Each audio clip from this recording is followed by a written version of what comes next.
Hello बच्चों लोग, welcome to my channel. आज मैंने एक क्वेश्चन लिया है जो है केमिकल काइनेटिक्स पे बेस, और ये है जेईई मेंस का 2020 का क्वेश्चन। तो जल्दी से करते हैं ट्रिक के साथ, बहुत कम टाइम में इसको सॉल्व करने की कोशिश करते हैं। तो देखो क्वेश्चन में गिवन डेटा क्या है। Firstly we should know about the given data, है ना। तो गिवन डेटा दिया हुआ है, लिख लेते हैं 75% रिएक्शन कंप्लीट हो रही है किस में, 90 मिनट्स में। तो अब देखो with the help of this 75% data हमको पता चल जाएगा हमारा हाफ लाइफ। ठीक है, यहाँ से हमको ये हिंट दे रहे हैं कि आप with the help of this 75% आप निकाल सकते हो टी हाफ। ठीक है, कैसे निकालेंगे? जो 50% है उसका जस्ट डबल होता है क्या, टी 75%। तो जस्ट डबल, जितना टाइम हाफ लाइफ के लिए लगता है उसका जस्ट डबल लगता है हमारा 75% रिएक्शन कंप्लीट होने के लिए। तो ये 75% है आपका 90, तो आपका टी 50% क्या निकल जाएगा, टी हाफ क्या निकल जाएगा, that will be equal to 45 minute. मिल गया। तो पहला काम हमारा तो ये हो गया कि हमने क्या निकाल दिया, 45 मिनट हमारा टी हाफ निकाल दिया। टी हाफ मतलब 50% ऑफ रिएक्शन कंप्लीट होने में। अब इसमें मतलब ये 60% कंप्लीट होने में कितना टाइम लगेगा, है ना। 60% कंप्लीट होने में कितना टाइम लगेगा, तो कैसे निकालें? हमें पता है कि 60% होने में कितना टाइम लगेगा, वो देखने के लिए पहले हमें के पता हो। तो के कैसे निकालेंगे? With the help of this T half हम निकाल सकते हैं 0.693 बाय के। इस फॉर्मूले में रख के हम के निकाल सकते हैं, because we all know that the half life of the first order reaction is equal to 0.693 by के।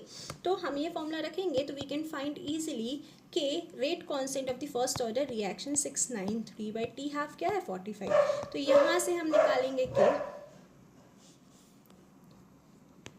So with the help of this formula we can find the K easily. ठीक है, अब इस के की हेल्प से हम निकाल लेंगे टी 60%। तो देखो टी 60% क्या निकल जाएगा हमारा, 2.303।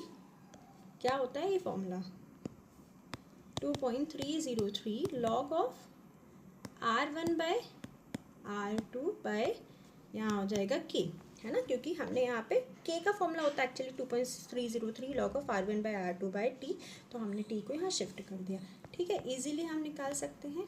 अब देखो, अब जल्दी से वैल्यू रख दो। तो 2.303 बाय के क्या है 0.693 बाय 45 लॉग ऑफ 60% के लिए। तो R1 अगर मैं मान लेती हूँ कि 1 था, 60% हो गई रिएक्शन, तो 0.4 बचा। ठीक है, इजीली। तो ये हो जाएगा 10/4। ठीक है, या तो आप देखो यहाँ पे वैल्यूज गिवन है, क्या क्या दिया है, लॉग की वैल्यू हमें दिया है, लॉग 2.5 की वैल्यू, लॉग 2 की वैल्यू। तो 2.5 की निकालते हैं ना सीधे, ये हो जाएगा 2.5। हमको क्या मिल जाएगा यहाँ पे 2.303 into 45 into log of 2.5 by 0.693। Easily हम निकाल सकते हैं यहाँ से अपना 60% रिएक्शन कंप्लीशन का टाइम। क्या आप यहाँ से कर लोगे? बस ये सॉल्व करोगे और आपका आंसर आ जाएगा। तो that question is very simple. यहाँ पे मुझे बताने वाली बात पता है क्या थी, ये टी 75% जो होता है it is just double of 50% reaction. ये फॉर्मूला अगर पता होगा तो with the help of this हमको हाफ लाइफ मिलेगी। जैसे ही हाफ लाइफ मिलेगा तो रेट कांस्टेंट निकालेंगे। देखो जब तक हमें रेट कांस्टेंट नहीं पता चलेगा रिएक्शन का, तो we can not find the time of 60% reaction. तो इसके लिए रेट कांस्टेंट निकालना, और रेट कांस्टेंट हम टी हाफ से निकाल सकते हैं, हाफ लाइफ से। तो ईजिली पहले आप हाफ लाइफ निकालो with the help of this 50% वाला टाइम के साथ।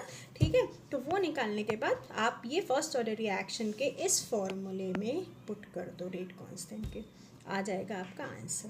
Clear that thing? तो I think this question is very clear to you all. Thanks for watching, and if you like my video तो please subscribe my channel.